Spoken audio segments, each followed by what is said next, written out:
El gato negro. No espero ni solicito fe para la narración tan sencilla como extravagante que está a punto de brotar de mi pluma. Locura sería en verdad el esperarlo, pues que mis propios sentidos rechazan su evidencia. Sin embargo, no estoy loco ni estoy soñando, de seguro. Mas debo morir mañana y quiero hoy aligerar el peso de mi alma. Mi propósito inmediato es presentar llana y sucintamente a los ojos del lector, sin comentario de ninguna clase, una serie de simples acontecimientos domésticos. En sus consecuencias, estos acontecimientos me han aterrorizado, me han torturado, me han deshecho. A pesar de todo, no trataré de interpretarlos. Para mí solo han representado el horror. Para muchos otros serán quizá no tanto terribles como baroques. Es posible que se encuentre después algún entendimiento que reduzca mi fantasma a los límites de lo vulgar, algún entendimiento más sereno, más lógico y mucho menos excitable que el mío, capaz de percibir en las circunstancias que expreso, lleno de pavor, simplemente la sucesión ordinaria de las causas y efectos más naturales. Desde mi niñez híceme notar por la docilidad y ternura de mi temperamento. La bondad de mi corazón revestía caracteres de delicadeza tan exquisita que me hacía el blanco de las burlas de mis compañeros. Era particularmente afecto a los animales y mis padres condescendían con esta inclinación procurándome gran diversidad de favoritos a los que consagraba la mayor parte de mi tiempo, y nunca era tan feliz como cuando les alimentaba y acariciaba. Esta peculiaridad de mi carácter aumentó en la adolescencia, y aun en la virilidad derivaba de aquella fuente muchos de mis mejores goces. Apenas necesito explicar a los que hayan sentido afección por algún perro fiel e inteligente la intensidad de placer que produce este sentimiento. Existe en el amor generoso y abnegado de un irracional algo que va directamente al corazón de aquel que haya tenido ocasión de comprobar a menudo la ruin amistad y la lealtad tan deleznable del hombre. Me casé joven y tuve la suerte de encontrar en mi mujer inclinaciones semejantes a las mías. Observando mi afición por los animales domésticos, no perdía ella ocasión de procurarse los más lindos. Teníamos pájaros, peces dorados, un perro fino, conejos, un pequeño mono y un gato. Era este un enorme y hermoso animal, enteramente negro e inteligente hasta un grado excepcional. Al ocuparnos de su inteligencia, mi mujer, que tenía gran fondo de superstición, hacía frecuentes alusiones al antiguo concepto popular que considera brujas disfrazadas a todos los gatos negros. No que prestara ella fe a esta creencia, y si menciono la idea es por la sencilla razón de que la recuerdo ahora de pasada. Plutón, que así se llamaba el gato, era el preferido entre los diversos favoritos y mi compañero habitual de juegos. Solamente yo le alimentaba y él acostumbraba seguirme por todas partes dentro de la casa, siéndome difícil evitar que hiciera lo propio también por las calles. Nuestra amistad continuó así por varios años, durante los cuales, y a impulsos del demonio intemperancia, me ruborizo al confesarlo, mi temperamento y mi carácter sufrieron radical alteración hacia el mal. Día por día hacíame más taciturno e irritable y guardaba menos consideración a los demás. Aún me permitía usar con mi mujer un lenguaje destemplado, llegando después hasta la violencia personal. Mis favoritos hubieron de sentir naturalmente este cambio de disposición. No solamente les descuidaba, sino que abusaba de ellos. Todavía conservaba Plutón, sin embargo, ciertas prerrogativas que me impedían maltratarle, como lo hacía sin escrúpulos de ninguna clase con el mono, los conejos y aun el perro. cuando por cariño o por casualidad se atravesaban en mi camino. Pero la enfermedad avanzaba. El alcohol es semejante a una enfermedad. Y al fin hasta Plutón, que se volvía viejo e impertinente en consecuencia, comenzó a sufrir los efectos de mi mal temperamento.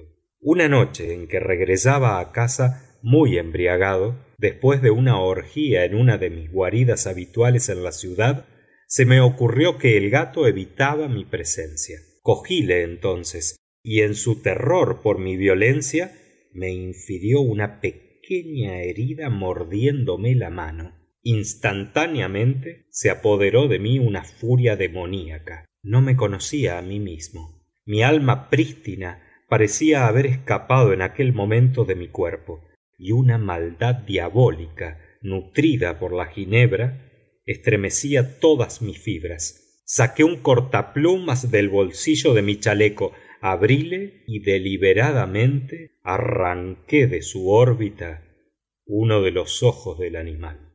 Me avergüenzo, me quemo, me horrorizo al escribir esta abominable atrocidad, cuando al día siguiente volví a la razón, después de haber dormido los humos de la orgía nocturna. Experimenté un sentimiento mitad de horror, mitad de remordimiento por el crimen cometido. Pero era apenas un sentimiento débil y equívoco que no llegó a conmover mi ánima.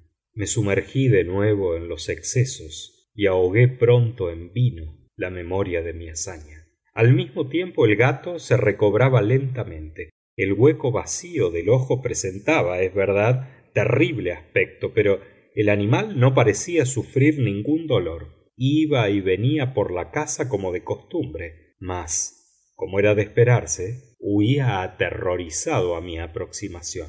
Tenía yo todavía bastante corazón para sentirme apenado por esta evidente prueba de desafecto de parte de un ser que tanto me había amado en otro tiempo. Pero este sentimiento se convirtió pronto en irritación, y se presentó entonces, para confirmar mi depravación final e irrevocable, el espíritu de la perversidad.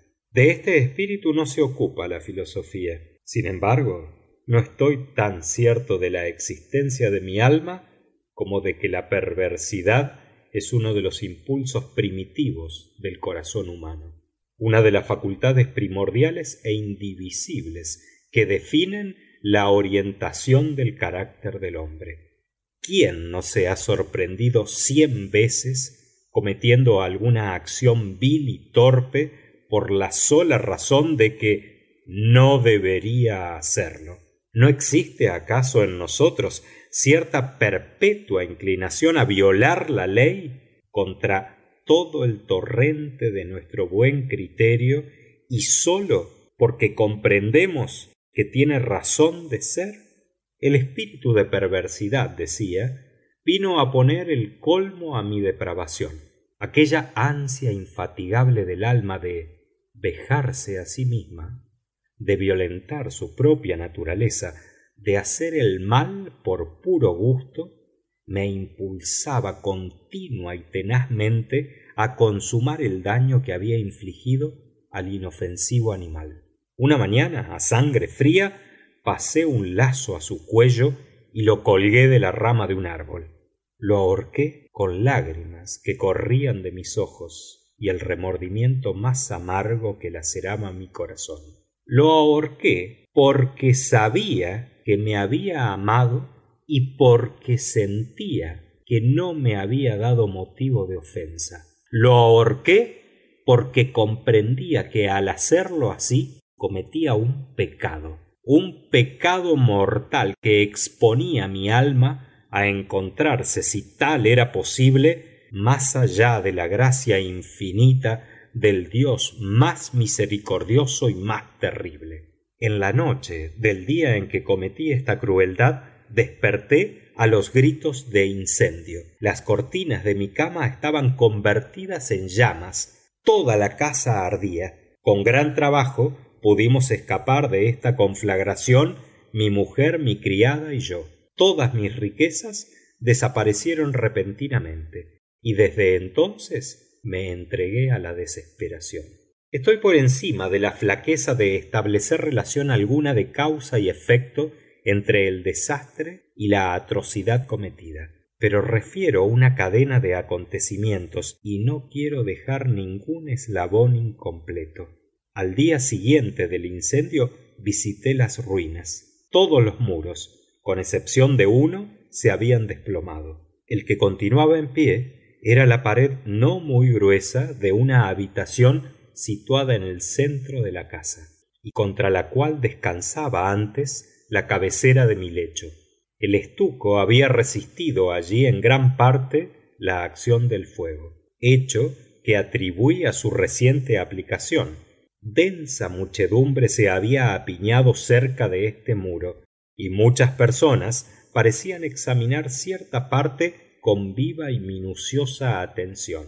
Las palabras extraño, singular, excitaron mi curiosidad. Me aproximé y pude observar la figura de un gato gigantesco, grabado como al bajo relieve sobre la blanca superficie. La impresión se había fijado allí con detalles verdaderamente maravillosos. Veíase una cuerda alrededor del cuello del animal. Cuando se presentó por primera vez ante mis ojos esta aparición, pues difícilmente podía considerarla de otro modo, mi sorpresa y mi terror fueron extremados. Pero al fin vino la reflexión en mi ayuda. Recordé que había ahorcado al gato en un jardín contiguo a la casa. A la voz de fuego, el jardín se llenó de gente inmediatamente, y una de aquellas personas cortó sin duda la cuerda de que pendía el animal, arrojándolo a mi aposento por alguna ventana abierta. Probablemente esto se hizo con el propósito de despertarme. El desplome de los otros muros comprimió seguramente contra el estuco fresco a la víctima de mi crueldad, y la cal de la mezcla, combinada con el amoníaco del cuerpo y por efecto de las llamas, había producido la figura que allí aparecía. A pesar de que tranquilicé prontamente mi razón, ya que no mi conciencia, acerca del hecho sorprendente que acabo de manifestar, no dejó por ello de hacer profunda impresión en mi mente. Durante largos meses no pude librarme del fantasma del gato, y en este período se apoderó también de mi espíritu cierto vago sentimiento que se asemejaba al remordimiento, aunque en realidad no lo fuera. Llegué hasta deplorar la pérdida del animal y a buscar a mi alrededor, en los abyectos lugares que frecuentaba habitualmente, otro favorito de la misma especie y hasta cierto punto de apariencia semejante para reemplazarle. Una noche en que me hallaba sentado medio embrutecido en uno de aquellos antros de infamia, atrajo repentinamente mi atención un objeto negro que reposaba en lo alto de uno de los enormes barriles de ginebra o de ron que constituían el principal mueblaje del departamento. Había estado mirando fijamente por varios minutos la parte superior del barril, y lo que causaba mi mayor sorpresa era la circunstancia de no haber advertido antes el objeto en cuestión. Acerquéme y lo toqué. Era un gato negro, muy grande, tan grande como Plutón, y semejante a él en todos sus detalles, con excepción de uno solo. Plutón no tenía un pelo blanco en ninguna parte del cuerpo, mientras este gato tenía un gran grupo de manchas blancas de forma indefinida que le cubría casi todo el pecho. Al tocarle yo, se levantó prontamente, comenzó a hilar de contento, se restregó contra mi mano y pareció deleitarse con mi atención. Este era, pues, el ser que andaba yo tratando de encontrar. Inmediatamente propuse su compra al tabernero, quien manifestó no ser su dueño. No conocía al gato, jamás lo había visto antes. Continué acariciándole, y cuando me preparaba a regresar a mi domicilio, el animal mostró disposición de acompañarme. Le permití hacerlo así, deteniéndome de vez en cuando a darle palmaditas antes de proseguir. Cuando llegamos a la casa, se domesticó inmediatamente, haciendo al punto grandes migas con mi mujer. Por lo que a mí me toca, pronto sentí despertarse dentro de mí cierta antipatía por el animal.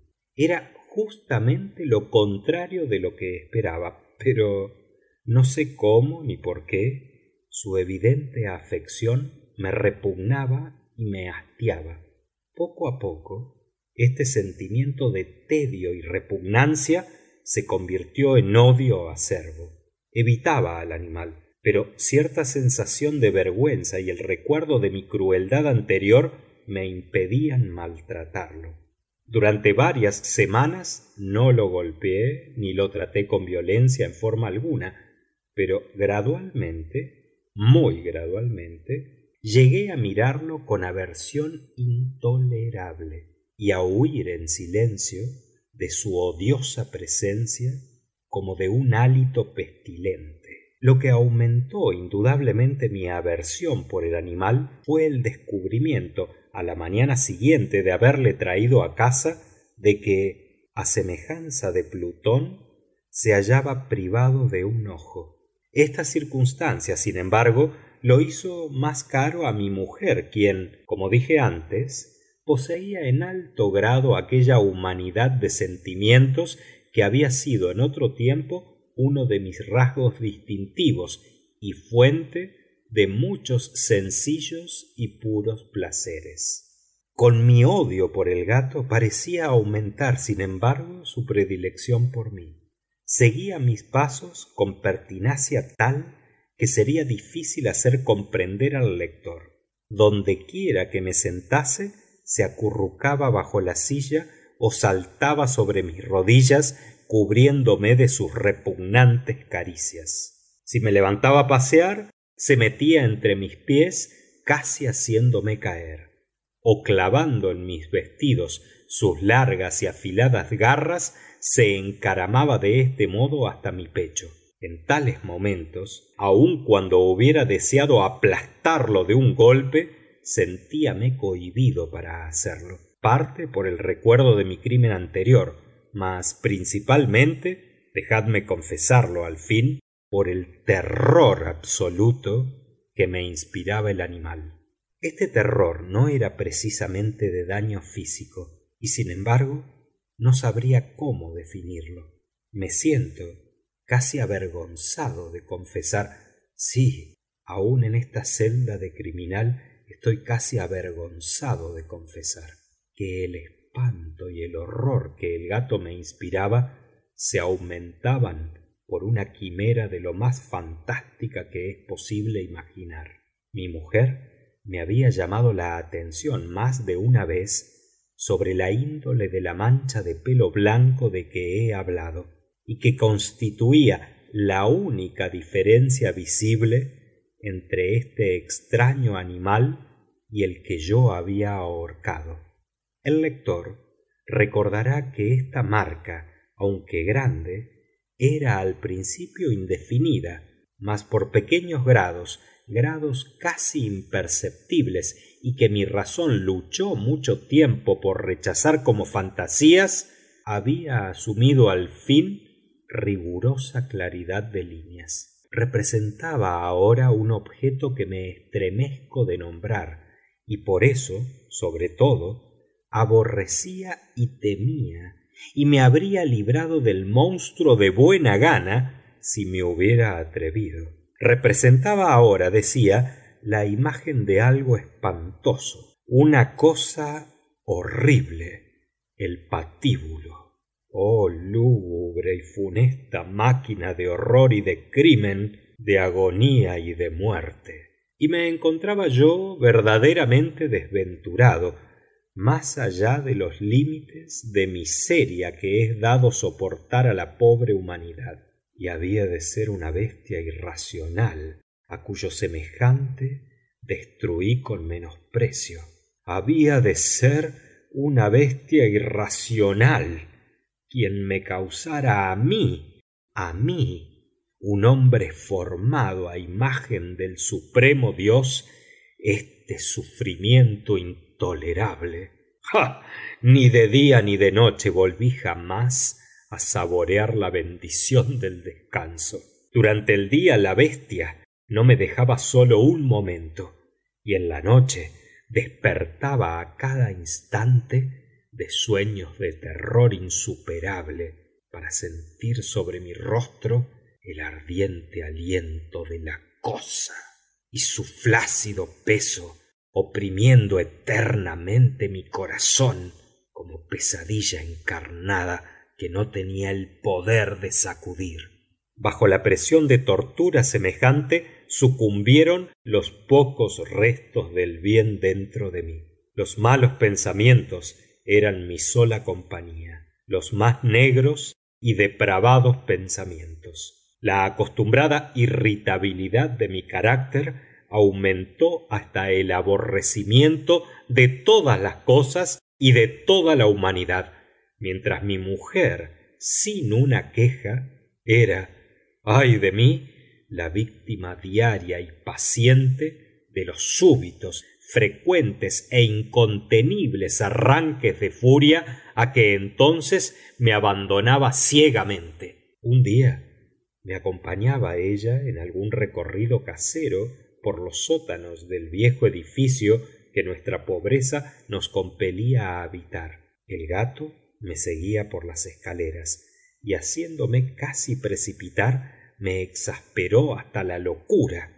Cogiendo un hacha y olvidando en medio de mi ira el terror infantil que hasta entonces había detenido mi mano, asesté un golpe al animal que le habría sido fatal instantáneamente a caer como yo lo deseaba, pero la mano de mi mujer desvió el golpe. Arrastrado por su intervención a ira más que demoníaca, desasí el brazo que ella me sujetaba y hundí el hacha en su cabeza. Cayó muerta en el sitio, sin un gemido. Cometido el horroroso asesinato, me dediqué sin tardanza y con entera deliberación a la tarea de ocultar el cadáver. Sabía bien que no podría sacarlo fuera de la casa, ni de día ni de noche, sin correr el riesgo de ser observado por los vecinos. Diversos proyectos se presentaron a mi imaginación. A veces pensaba en cortar el cuerpo en menudos fragmentos y hacerlos desaparecer por medio del fuego. Otras resolvía cavar una sepultura en el suelo del sótano. Luego deliberaba sobre si sería conveniente arrojarlo al pozo del patio o empacarlo como mercadería en un cajón con los requisitos acostumbrados y buscar un mozo de cuerda que lo sacara fuera de la casa. Finalmente di con lo que me pareció expediente mejor que todos los anteriores. Determiné emparedarlo en el sótano, como se dice que hacían con sus víctimas los monjes de la Edad Media. La cueva se adaptaba muy bien para tal objeto. Sus muros estaban construidos con gran solidez y recientemente habían sido revocados con una mezcla que la humedad de la atmósfera no había dejado endurecer. Existía además en uno de los muros una protuberancia causada por cierta falsa chimenea u hogar que se había rellenado para nivelarla con el resto del sótano. No puse en duda el que fácilmente se podría remover los ladrillos en aquel sitio, colocar allí el cuerpo y disponer el muro en su forma primitiva de manera que nadie pudiera percibir nada sospechoso. Mis cálculos no me engañaron. Con ayuda de una barra de hierro arranqué fácilmente los ladrillos y depositando cuidadosamente el cadáver contra la pared interior, lo mantuve en esta posición mientras que con poco trabajo volvía a rehacer el muro conforme se encontraba anteriormente. Procurándome argamasa, arena y filamentos con las precauciones posibles, preparé un compuesto que no pudiera distinguirse del enlucido antiguo y lo coloqué esmeradamente sobre el nuevo enladrillado. Al concluir me sentí satisfecho de mi obra. El muro no ofrecía la más ligera señal de haberse removido. Recogí los fragmentos del suelo con el cuidado más minucioso. Miré triunfante en torno y me dije a mí mismo: aquí, por lo menos, mi labor no ha sido en vano.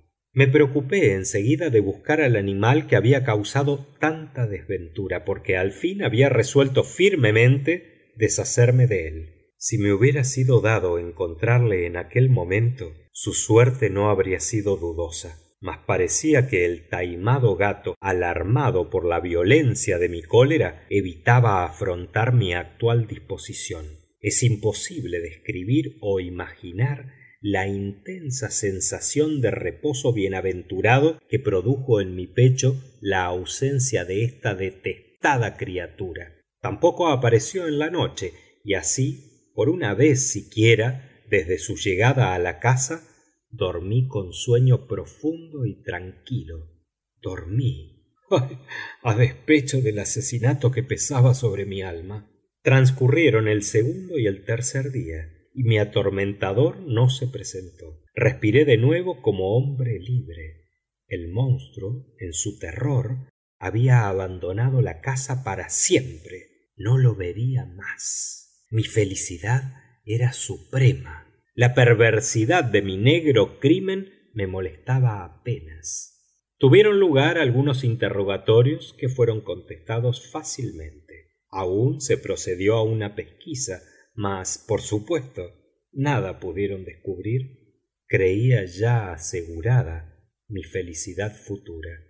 Hacia el cuarto día después del asesinato se presentó en la casa inopinadamente un grupo de la policía y procedió de nuevo a verificar rigurosa investigación en el edificio. Seguro como me hallaba de que mi escondrijo era inescrutable, no sentí preocupación alguna. Los oficiales me ordenaron acompañarles en su pesquisa. No dejaron rincón ni esquina sin escudriñar. Al fin, por tercera o cuarta vez, bajaron al sótano. Ni uno solo de mis músculos se conmovió.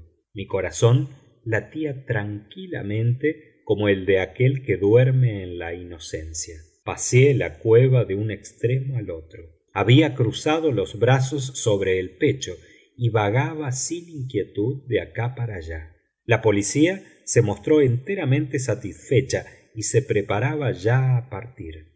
El júbilo era demasiado grande en mi corazón para poder refrenarlo. Me quemaba por decir algo, una palabra de triunfo siquiera, para afirmar más aún la certeza de mi inocencia. Caballeros, dije al fin, cuando el grupo comenzaba a subir las escaleras, estoy deleitado al ver que vuestras sospechas se han desvanecido. Os deseo salud y un poquillo más de cortesía. A propósito, caballeros, esta es una casa muy bien construida. En mi rabioso deseo de decir algo con desenvoltura, apenas sabía ya lo que hablaba. Hasta diré admirablemente bien construida. Estos muros, ¿os vais, caballeros? Estos muros están edificados con gran solidez.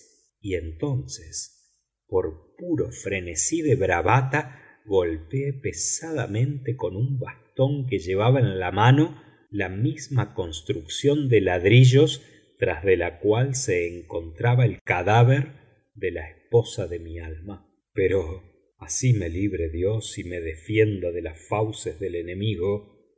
Apenas la repercusión de los golpes se ahogó en el silencio cuando una voz contestó dentro de la tumba. Un gemido, ahogado e interrumpido primero, y semejante al llanto de un niño, que pronto se elevó convirtiéndose en grito largo, fuerte y sostenido, completamente anormal y nada humano, un alarido, un chillido lamentoso, mitad de horror y mitad de triunfo, como puede oírse brotar solamente del infierno, reuniendo el grito de agonía de los condenados y la exultación de los demonios por su condenación. Sería locura hablar de mis sentimientos. Desfalleciente, retrocedí titubeando hasta el muro opuesto. Por un momento quedó inmóvil el grupo en las escaleras a causa de su extremo horror y espanto. En el momento inmediato, una docena de brazos robustos atacaba el muro. Cayó completamente.